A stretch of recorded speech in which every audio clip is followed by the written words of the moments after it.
સુરેન્દ્રનગર જિલ્લામાં આવેલા સંત સવાયાનાથ સર્કલે જવા માટે નીકળ્યો છું।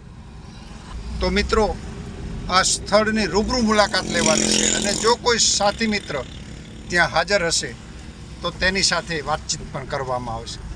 આપણે હવે પહોંચી ગયા છીએ સંત સવાયાનાથ સર્કલે। સૌ મિત્રોને જય ભીમ, નમો બુદ્ધાય।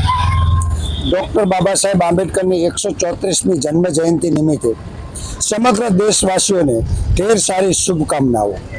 તો મિત્રો, આજે સુરેન્દ્રનગરના જે મારુતિ પાર્ક સોસાયટી કહેવાય છે એ વિસ્તારમાં હું પહોંચ્યો છું। ત્યારે અહીં જે સંત સવાયાનાથ સર્કલ છે, અહીંના દ્રશ્યો આપણે નિહાળવાનો પ્રયત્ન કર્યો છે।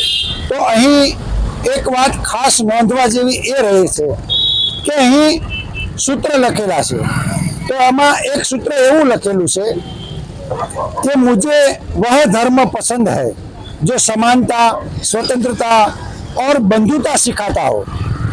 तो बाबा साहेब आंबेडकરની 134મી જન્મ જયંતિ નિમિત્તે આપણે આ વાત સમજવી પડશે કે બાબા સાહેબ આંબેડકરે આ ધર્મને શા માટે પસંદ કર્યો છે અને આ ધર્મ તરફ વળવા માટે આપણને શા માટે 1956 14 ઓક્ટોબરના દિવસે આહવાન કર્યું છે। તો આ સુરેન્દ્રનગર 80 ફૂટનો રોડ જે કહેવાય છે ત્યાંના દ્રશ્યો આપ જોઈ શકો છો।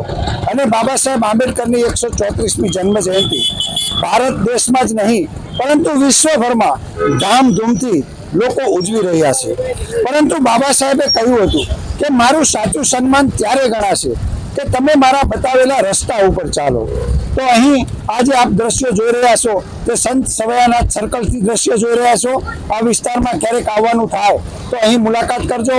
અને આ સૂત્રો ઉપરથી એક વાત નક્કી થાય છે કે આજુબાજુના વિસ્તારમાં રહેવાવાળા લોકો તથા બાબા સાહેબને માનનારા તથા જાણનારા લોકો, બાબા સાહેબના અનુયાયીઓ એ કેટલી પ્રગતિ કરી છે અને ધર્મ તરફ વળવાનો એક પ્રયત્ન કરી રહ્યા છે।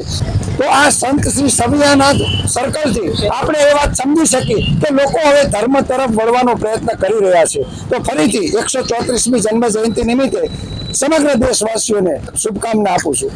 જય ભીમ, નમો બુદ્ધાય, જય ભારત, જય સંવિધાન।